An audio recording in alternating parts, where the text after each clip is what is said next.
So everybody, a big round of applause for Bam. Thank you. I'd say I'll give her an introduction, but for those on the live stream, we've been talking about for a couple minutes. But obviously, Bam is going to talk about prototyping things, prototyping anything. She works at CrunchLab.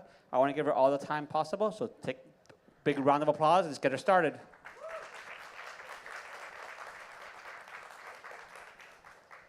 Great. Thanks so much, everyone, for being here today. Today, I'm going to be talking all about prototyping. And then there's going to be a small Q&A session at the very end. So a little bit about me. My name is Bam. I'm a product designer at CrunchLabs, so I design the Build Box toys that some of you might be subscribed to and might have that at your house. Some of you may also know me from BattleBots, so I'm also a driver and builder on the show BattleBots, and I also compete in the local combat robotics, within the local combat robotics community here too. So I'm going to start off with a little story. There's this thing called the Marshmallow Challenge. Some of you may have had this challenge before. It's when you're given some marshmallows, some straws, sometimes spaghetti, pasta, sticks, rubber bands, materials like that. And you're asked to build the tallest marshmallow tower in 15 minutes. All right, so this group of scientists did this study where they gave the exact same challenge to different groups of people. They gave this challenge to a group of MBAs. They gave this challenge to a group of kindergartners, and they gave this group of this challenge to a bunch of CEOs. Who has a guess? Who did the best? Kindergartners, right? So MBAs made a total of like 10. I actually forgot the units of this. 10 marshmallow things. The CEOs made up to 22. Kindergartners beat them by a big margin, 26 marshmallows. So we might wonder why that's the case, right? So after this talk, you'll have a good understanding why that was the result of this study. All right. So before we get started talking about prototyping, I want to talk to you a little bit about the product design process. The product design process, there's no one fixed solution to all the things to work on, but there's roughly 3 stages. The first stage is the discovery stage, the second stage is the ideation stage, and the third stage is the validation stage. So the discovery stage is all about learning more about the users. It's more about really understanding what the people you're designing for really wants and really needs. The ideation stage is all about exploring new ideas, coming up with a bunch of ideas, and also about communicating these ideas with people on your team and people around you. Last but not least, the validation stage is all about evaluating the effectiveness of your idea, right? Of understanding how well the thing you've made really addresses the needs and also how well it works. So, what is a prototype? A prototype is a carrier for your ideas. It's something that it's a way that your idea manifests in real life, and you're about to carry that around through your process. But what you do is you kind of iterate on that process, right? So the analogy here is like, if you're moving around the product design process, it's like a road, but your prototype is kind of like a car. It's something that you kind of take along the way. Sometimes you're modifying it to fit your needs, but along your journey, you're taking this prototype with you, and you're constantly iterating on it. So when you're kind of in the discovery phase, your car is something that you can use to help you better understand your users. So what do they really need? What kinds of things do they really want from this thing you're making? It doesn't need to be a product. It can be literally anything, right? It doesn't even need to be physical. Like if you're working on an app, right, this prototype can help you better understand your users. When you're in the ideation stage, your prototype can help you explore different ideas. So if you heard of the phrase thinking with your hands, right? You're putting some things together. It's kind of helping you visualize the idea you have in your mind.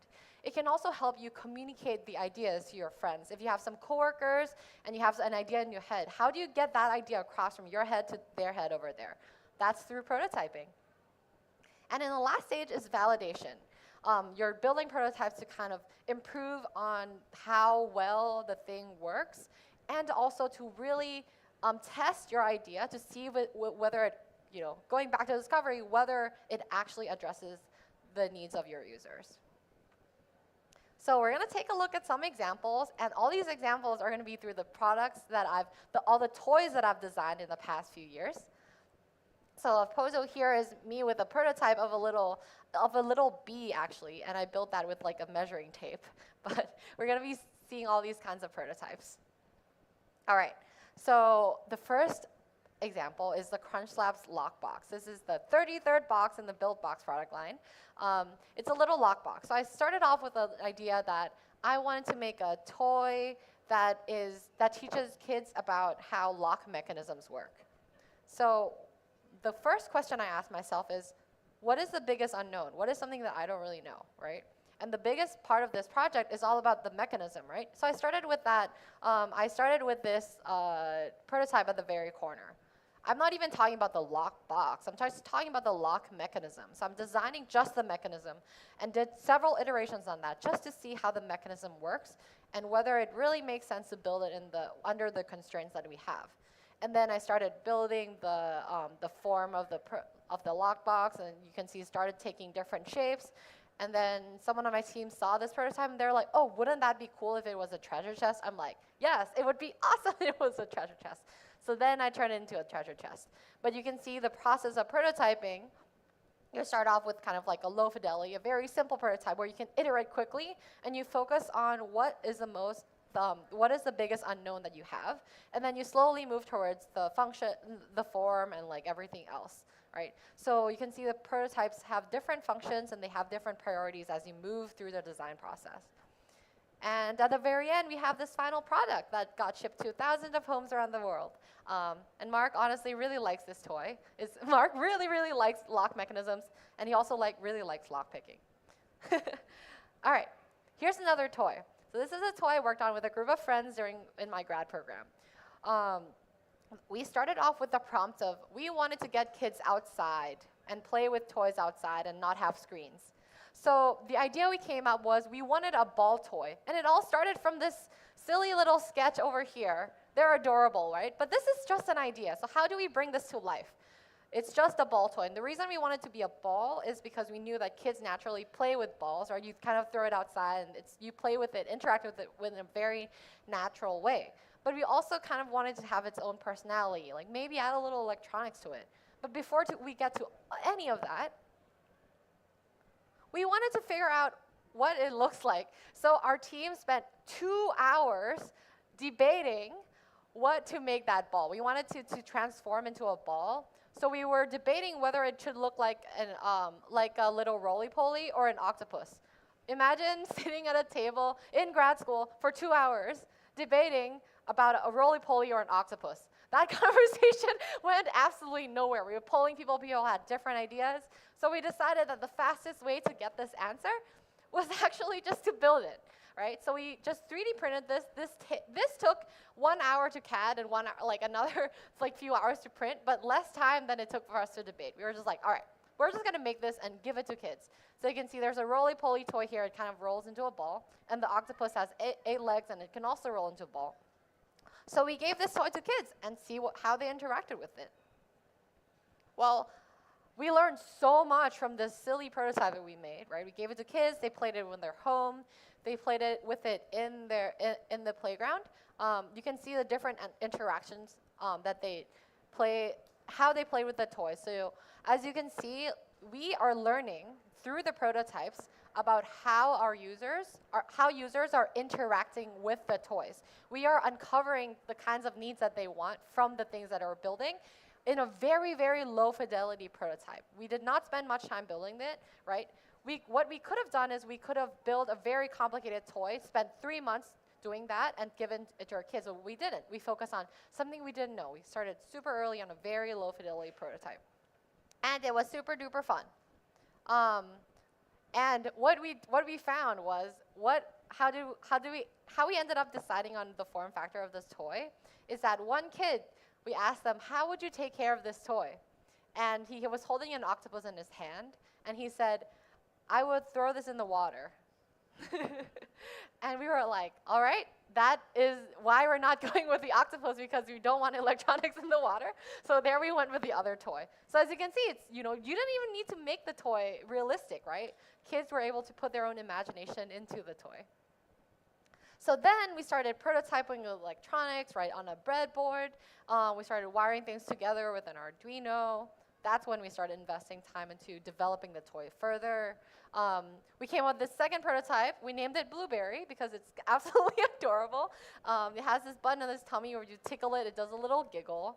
It has a color sensor, so when you put it on different colors, it can kind of feed off the light, and it has different colors light up on its back. And then again, we went back to kids and we had them play with the toy. So you can see they interacted with it in even more familiar ways. And then we continued iterating. We started working on the shell. We started casting things on the shell because we learned that, if kids were to throw a kid threw the toy at another kid's head, there was no crying, but it was very close. So we were like, all right, we got to make it a little softer. So we started experimenting with different things we can cast around the shell.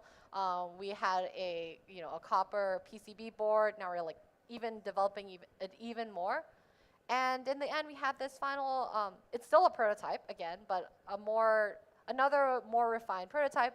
And then we continued testing with kids. So as you can see the prototypes evolved from very simple prototypes to more complicated prototypes. And along the way, we're constantly testing. What we did was we even pitched our toy to toy companies. So we even made a packaging and all this marketing stuff, right? So this was continuing to validate this idea, because we're not only making this toy for kids, we want to make sure that people in the market really wanted this toy. So we kind of played around with how we can test this idea in different ways. So as you can see, prototypes can take so many different forms. Prototypes can even take the form of sketches. So many of you may have sketched things on a notebook, things like that. I consider sketching as a form of prototyping because it's kind of something where it helps visualize ideas and put your ideas on a piece of paper. It helps you communicate that idea with your friends, right? So here is real footage of a CrunchLabs brainstorm. So this is some of the product designers. We have a team of very smart 12 product designers at CrunchLabs. And we're constantly brainstorming. Every week we come together for 3 hours and we talk about all our ideas. So what we do is we do a lot of sketching. We sketch out ideas and show that to each other. We share ideas. And sometimes we even have, we even start making toys on the spot. We might grab 2 different toys. We're like, oh, we kind of like this part from one toy, this part from the other toy. Grab some cardboard, some paper, cut things, tape together. Hey, try playing with it. Is it fun? So we do a lot of, this shared collaborative brainstorming. And again, all that requires to do all this prototyping is just stuff you have around the house and sketching. And this is to show that the point of prototyping is not just to test with users. Sometimes it's to communicate this idea with people around you, with people on your team, with your stakeholders, and so on. All right, this is one of my favorite prototypes I built. This is an early concept of a toy called Busy Bees. So the whole idea about this prototype is you have a hive and you have a bunch of bees. I wanted to make a toy where kids can kind of play with it in a social way, but they can come together and kind of collaborate on something. So you have these little bees with wheels on them. And then the idea is you go out and collect, different colors, right? You go and collect different things out there, and then you bring it back to the hive, and when you connect it, you kind of help light up this hive.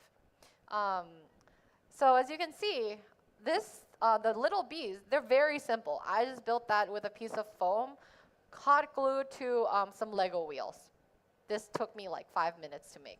And googly eyes, of course, you can't forget googly eyes. And then you put it on the hives, and the hives light up. Well, you might wonder whether this hive is complicated. It really isn't. So there's this Arduino board on the bottom, and I manually push buttons to make things light up. But kids don't know that. So I gave this to kids, and we were testing them, right? So they were walking around, collecting different colors in the world, and then when they come back, you might be able to see my hands under this piece of foam core, right? And then I push buttons to make the thing light up. There you go. I'm pushing buttons, things light up, and it's such a magical moment. But I did not need to spend all that time. You can see my hands down here. I'm just like pushing different buttons right there. This is actually called, this kind of prototyping is called the Wizard of Oz prototype. Because you're kind of like putting yourself behind a smoke screen, making things happen, although it's not actually the way it's intended to, but it doesn't matter because it's all about the story. It's all about how the product is intended to work, not how it actually works. So you can see this kind of prototyping, I was able to build, and it doesn't take much effort because it didn't need to, right? It's so simple. The last example I'm going to give you is this CrunchLabs rock, paper, spinner toy. I had this wild idea of a toy that is a physical version of a game that I liked as a kid. It's basically, you have this, so this is how I pitched it to my team. I was like, well, you have this thing, it's kind of like a machine, and you can either win or lose or tie to rock, to paper, or to spinners. And they're like, what the heck are you talking about? We have no idea what you're trying to say. And I made some sketches, and I showed them. I'm like, see, so you know how you always want to win to rock, paper, scissors? But what if like it's kind of like this brain twisting game where like sometimes you're trying to lose or sometimes you're trying to tie?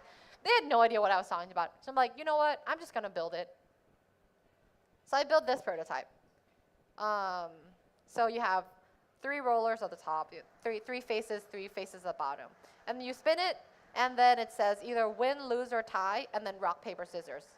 And then you answer by putting a ball at the top. So let's say lose to paper. So I'm like, how do I lose to paper? Rock. So I put a marble, I put a little ball bearing in the rock, and then this is kind of like a logic board that sorts out the balls. If you get it right, it falls this side. If you get it wrong, it falls on this side. But this prototype took me just 1 week to make. And after I built this, I showed it to my colleagues, and they're like, oh, we get what you're trying to say, right? It helped me communicate this idea that was in my head to my friends. But we also gave this to some kids and to play with it. And the whole idea was to even just test, is this even fun? Because if you're spending months and months developing a toy and it's not fun, then what's the whole point? So what is the quickest ways you can get to understanding whether your product even fulfills the needs of the people that you're building for? So this prototype took 1 month. And then I started iterating on the form factor. I had this circular form factor. These 4 prototypes, the only difference between them is the different sizes of magnets inside the spinners. So I spent some time iterating and iterating, a bunch of iterating. This took me 5 more months. This whole pile of prototypes was such a headache. Some of them you can't even tell how they're different, but they are, I swear. So this took so much more time, just iterating, until, now we're also testing along the way. We're testing the product with kids, seeing if the toy makes sense, if it's easy to build. And at the very end, you have a final product after 5 months of prototyping. Hi, Mark. And yeah, you can see the whole journey was not easy, but it was all about prototyping, all about iterating, and all about understanding what your prototype is trying to do. So as you can see, different prototypes serve different purposes, right? They all are here to do different things. And that's why it's important to plan your prototype ahead of time. You need to think about the purpose, right? What your prototype is trying to do. You need to think about your building plan, what the fidelity of the prototype is, and how you're going to build it. And you also need to think about evaluation. How are you evaluating your prototype and seeing whether it's actually effective and whether it's actually doing what you're trying to do? And between each step, you need to ask yourself, do I pivot or persevere? Right? Sometimes you might realize that the idea is actually not that great. If you're continuing to persevere when it's not actually trying to do the thing you're trying to do, then you're just kind of wasting time. So I made the analogy of a car. Sometimes you might realize that a motorcycle actually is will do a better job than your car. And going back to the Marshmallow challenge, why did the kindergartens do better? It's because they don't focus on really trying to find out the perfect solution in the beginning. They are kind of just jumping right in, right? These guys, they're like, oh, okay, let's draw some sketches. You work with the marshmallows, you work with the pasta sticks. The kindergartners are just iterating and they're just building and iterating on the spot. And that's how they got to 26 marshmallows instead of 10. So some of us might think that prototyping is just for designers and engineers. Actually, that's not the case. Prototyping is for anyone, because prototyping is kind of like just a mindset. And let me talk you through some of the principles of the prototyping mindset. First of all, it's all about embracing experimentation and iteration. It's all about understanding that things aren't perfect from the start. You're constantly learning through failure and through feedback. It's all about failing fast, about thinking about simplicity and speed over perfecting something at the very beginning. It's all about starting small, breaking big ideas into small chunks, and testing these small things along the way. And last but not least, it's all about staying curious and open to unexpected outcomes, because sometimes you're going to experience some things that you'd never expected, and you're constantly learning. You're constantly learning. So anything and absolutely anything can be prototyped. And by embracing a prototype mindset, it helps boost your creativity and resilience, because we're awesome. Because we're constantly not worried about failing, and we're kind of embracing failure as part of the process, and it helps you become a more resilient person. So the last note I want to leave you guys on is all about acknowledging that you don't know everything. Because with this mindset, you're constantly you're constantly humble, you're trying to test new ideas, you're asking people for ideas, right? You're constantly testing, and you're embracing that failure is in fact part of everything we do. Right, so that's about it. I think I have some time for questions. Thank you. Big round of applause. If you have a question, raise your hand, and I'll bring you the microphone. There we go. Hi. Do you have any specific examples of big failures you've had, or big problems that you've had a hard time getting around, and how you did get around those problems? How I did get around those problems. See, I think one of the biggest scale failures I like talking about is actually when after I graduated from undergrad, I was working with a startup, and then during COVID, I actually got furloughed, and so I was that was kind of a big failure, because I was like, oh, this is kind of a bummer. What do I do? And then I walked past this math school right across from my apartment. I just went up to their door, and I was like, hey, can I start teaching? Are you looking for math teachers? And they're like, sure. And so I started teaching math. And that is exactly what sparked my passion for working with kids. And I ended up transforming that into where I am right now. So I think that's the lesson from that is to try to take failure into new opportunities. How many mistakes have you made? How many, what, sorry? How many mistakes have you made? I can't count them. There's too many. And again, it's a completely normal part of life, We all make mistakes. Yeah. How many things have you designed at CrunchLabs? At CrunchLabs. Oh, okay. So I worked on the Lockbox. I worked on the Lockbox. I worked on the rock paper spinner toy. And then for the past whole year, I've actually been working on the secret project that's coming out next month, which I can't talk about, but I wish I could. But you'll find out about it super soon. Hey, a prototype leaves out some details. So how do you, I'm curious, do you have a pattern for which details you're emphasizing first? Mm-hmm. Is it the aesthetics, or is it the functionality, or is it the manufacturability? And is there a pattern to that, or do you just do it based on what seems riskiest to you at the moment? That's a really, really good question. So I would say there's no really wrong way to prototype, but a good prototyper knows how to prioritize their tasks. They really understand what is the biggest question I have right now, and what is the thing that would affect the design in the most drastic way. And I think that's a question I ask myself each time I plan a new prototype is, what do I not know, and how do I get to that answer as soon as possible, right? So sometimes that might be the feasibility. If you're building a completely new technology, feasibility might be the biggest question, because you're is this even possible, right? Or sometimes it's manufacturing. Is this even possible to build if you're trying to build something that you ship to hundreds of homes? But sometimes it's just about the users. It's testing the user process. So I think it really depends on the thing, but I think the question you need to keep in mind is, what is the biggest question that I don't know right now, which would shape in the biggest way, shape how the product goes. What CrunchLabs box number is the rock, paper, spinner? 35. Okay. Okay? I noticed that when you made the rock paper spinner thing, Yeah. your original design actually varied like highly from your final design, right? The Yeah. other one was vertical, one was horizontal. Yeah. How do you like when you have like a vision for something? Because from the prototypes that you had made, many of them resembled the original one a lot, right? How do you get over like the idea that you have this vision and you really want to make it a certain way? How do you like get over the idea of committing to that one vision and realizing, oh, something else might work better and I have to give up the original vision to make it Yeah. the best version it can be? That's a super good question. So this prototype, right, I was not worried about manufacturing. I was not worried that my product needs to fit in a tiny CrunchLabs box and needs to be shipped out to kids and needs to weigh less than 1 pound and cost less than a certain amount of money. I did not need to worry that the parts needs to be injection molded or that kids need to build it. All I cared about in this prototype was to test this idea. Is this even fun? So those were my constraints going in for this specific prototype. And in my head, this was the easiest way to build it. It's just this tower, it spins.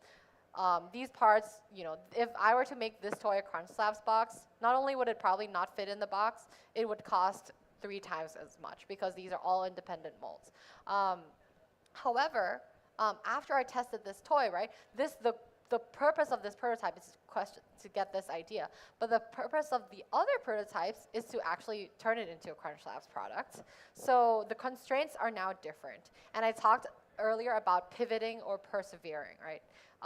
That's a question I asked myself in between these things. I'm like, all right, does this prototype, you know, work as a product? Not really. So then I decided that I needed to pivot. To need to work on another form factor, and this form factor actually came about from a bunch of like my coworkers' ideas. Right, I saw a salad spinner lying around. I'm like, oh, this is kind of awesome as a like the salad spinner mechanism is kind of sick. So let's do that. So yeah. Question in the back. 2 questions in the back. How do you think of like designs for the CrunchLabs boxes? How do I come up with the designs? All the designs come up in so many different ways. So we have like a design bank. A lot of the ideas, we have like a brainstorming channel where every time we see something cool just lying out in the world, we share it with each other. So, and then sometimes, you know, we see this toy and we're like, oh, that toy, I bet that toy could be better. And then I realized that like this thing that my coworker sent me like 5 months ago might be a great addition to that one other idea that I had. So you kind of like mix and mingle all these different ideas in new ways until you come up with a toy, right? This one specifically, right, the mechanism for the spinning is from a salad spinner. The ball actually picks up. The way it picks up is just like the way you pick up a tennis ball with a PVC pipe. And then these little like logic plates, they come from another toy that Danielle, one of my coworkers, shared with me. So it's all a jumble of different ideas that come together in unexpected ways and in cool ways where you can make new things happen. In the prototyping process, do you ever like experience burnout? And if so, how do you handle it? Yes, I take a nap. That's not a joke. So whenever I get burnout, right, so the prototyping process is, you know, it may look like systematic, but it really isn't, right? It's kind of like ideas come up. You can't really force someone to be creative in the moment.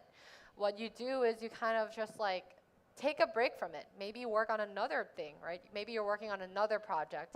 And sometimes you sleep on it and you wake up and you're like, wait, that problem was actually not that easy.